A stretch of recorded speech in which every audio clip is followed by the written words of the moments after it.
Church communications.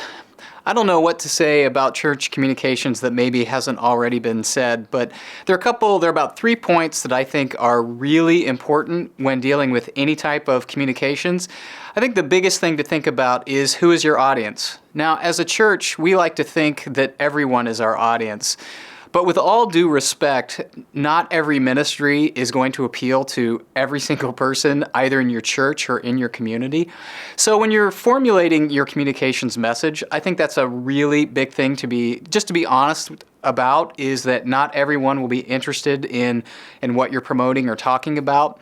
And also with that component of who is your audience is to really pay attention to the language you use and understand that certain phrases, the terms you use may or may not resonate with that audience. And I think a second thing to really think about, and this may seem really obvious, but what is your message? What is it that you're trying to talk about? Many times when working with ministries that we've experienced where somebody will very excitedly come into our communications team or department and say, I want a new video, or I want a website, or I want a web page. And we start asking them, well, why do you want that?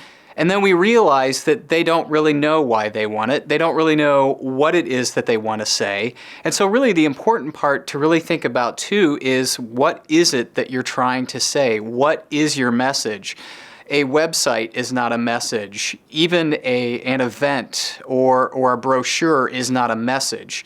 That's a communications channel. So it's really important to think about, what is it that you're trying to say? And I think lastly, something that's also really important about is, what is your call to action? Many times people will say, we're creating this thing and we're telling about how awesome it is, and it just sort of sits there.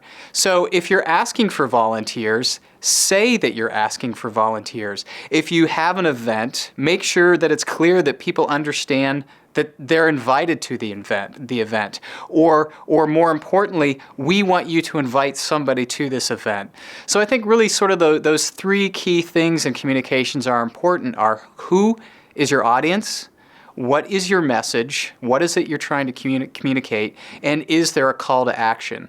I think if you can remember those 3 key points, it will greatly increase the effectiveness of your communications.